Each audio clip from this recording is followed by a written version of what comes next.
Rigathi Gachagua says that his life is in danger. So former Deputy President Rigathi Gachagua has written to IG Kanja alleging multiple assassination attempts against him. So in a detailed letter today, Gachagua accuses senior police officials and security agencies of withdrawing his security, enabling attacks by criminal gangs, and trailing using unmarked vehicles. Yeah? He claims that the attempts are politically motivated and wants the failure to act could plunge the country into chaos. Gachagua demands immediate reinstatement of his security, arrest of perpetrators, and protection of his family, stating any further violations against him will be the government full responsibility. So the letter states reference is made to the above subjects matter for your immediate actions and attention regarding my security, that of my family, my supporters, and my property. As you are aware, you have a constitutional responsibility and duty to protect life and property of every Kenyan as enriched in the Constitution, Constitution of Kenya 2010. However, in this case, Mr. Kanja, you are clearly perpetuating crime and violence. Number 2 says that further take note of your constitutional establishment under Article 245 of the Government of Kenya, and more specifically 245 2B on independent commands of the National Police Service. This is as you dine in the oligarchy and anarchism of the current unpopular regime. Number 3 might have been forgotten to you, IG. I served as the Member of Parliament for Mathira constituency from the year 2017 to 2022, after which I was elected on a joint ticket with His Excellency President William Ruto, serving as the second Deputy President of the Republic of Kenya from 13 September 2022 up to until the sham impeachment in 2024. And in flimsy and trumped up charges by the sponsors well known to you. And then number 4 says that you are well aware and it is within public knowledge that the matter still alive in courts within the territory of the Republic of Kenya. Number 5, you withdrew my security in a clear thought out scheme and backward conspiracy to make me vulnerable to organized criminal gangs in court with the police and other security agencies, and have been implementing the scheme. You are aware that on 28 November 2024, at a solemn funeral service in Limuru, Kiambu County, I was attacked by organized criminal gangs. My vehicles are damaged irreparably. Women and children raft, property of unknown value destroyed. And then he was beaten up as police watched. This was an assassination attempt that failed. The attackers, whose photos and information were shared online. For more than a month on, no action has been taken on either intent.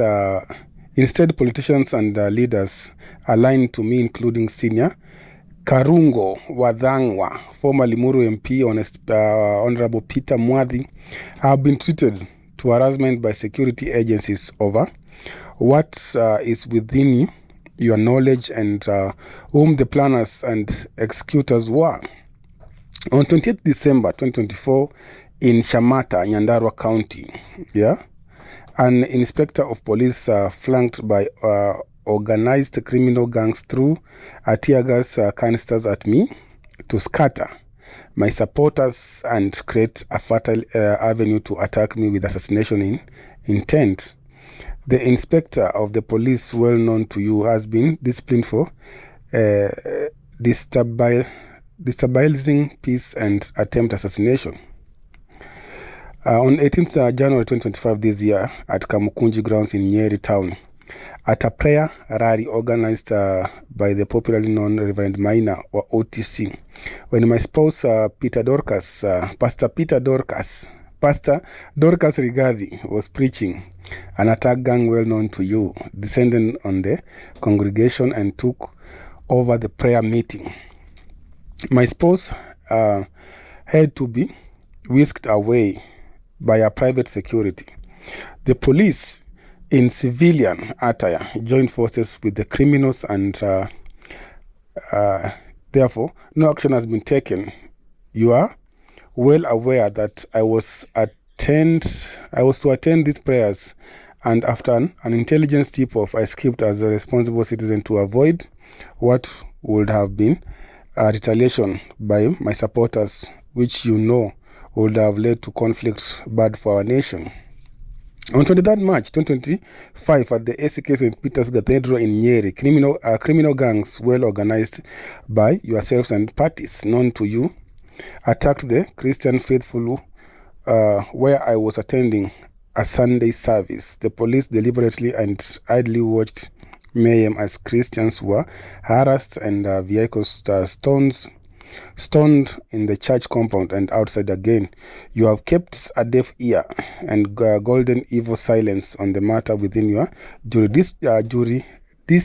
jurisdiction. Hey, I'm not a law student. On 29th March 2025, in Naivasha town, a contingent of police officers under the command of one Mr. Keter, OCPD Naivasha, heavily armed, beat and roughed up an innocent and armless residents of the town who had organically gathered to greet me. In the same, police officers trade my motorcade, harassed my staff to my Mayu shopping center, where they clobbered residents through tear gas canisters to innocent citizens who are trying to speak to me and greet me. Again, Mr. Douglas Kanja, IG, your silence is the loudest ever. On 6th April 2025, at a church service at the PCA Kasarani East Parish at Mwiki in Nairobi County, a battalion of furious gangsters wielding machetes and crude weapons stormed the church where I was worshipping and caused chaos and on an unthinkable magnitude. Women, children, and worshippers were treated to a cacophony of violence, and not a single police officer responded. Despite the police station being a few meters from the church, it is within your knowledge that the Deputy Inspector General of Police had instructed the police not to provide security. You are aware there have been deliberate plans to attack my homes in Nairobi, Nyeri, and my properties across the country. My individuals well known to you or where you are culpable accomplice. How will you take action anyway? You are also well aware that the security agencies have been trailing me, marked and unmarked vehicles. Notably, on 19th of December 2024, an NIS officer with a fake car number plate KCR 919U trailed me for over 150 kilometers in Makueni for reasons best known to yourselves. Take notice that constantly these NIS operatives trail and stalk me and my immediate family members in unmarked cars and I don't know the name, number plates. These are affront to rights to privacy. Clearly, and as such, the NIS officers trolling me is a clear sign that they coordinate with the criminal gang on the activities, movements in order to attack me. From the above known incidents and others known to you, this is clearly targeted at my life and that of my close family members and my supporters. Be advised that Kenya is a constitutional democracy. The rule of law cannot be applied selectively. Be informed that the people of Kenya are aware all these incidents and might anything happen to me or my family, this country will fall into unspeakable violence you can imagine, leading to political instability and breakdown of law and order.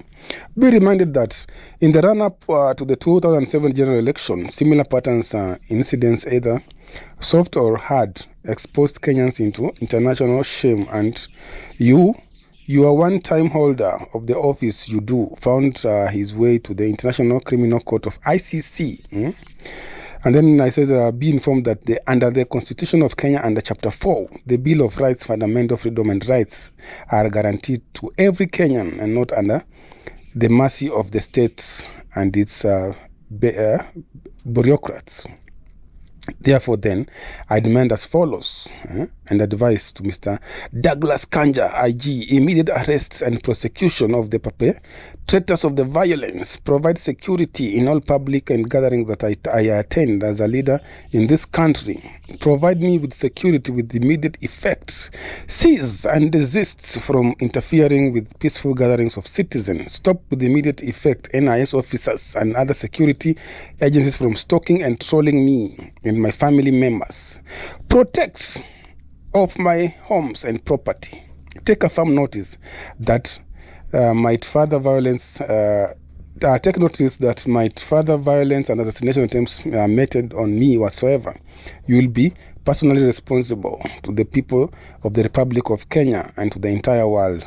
Be advised accordingly. And then the President Rigathi had to put his signature so that the letter should be seen as original, not photocopy, not from internet. So Rigathi Gachagua is complaining about assassination attempt, to him and his family and everyone, because he has seen people trailing him and stalking him on the road for 150 kilometers. Someone just following you, So we hope Douglas Kanja will do something to protect Mr.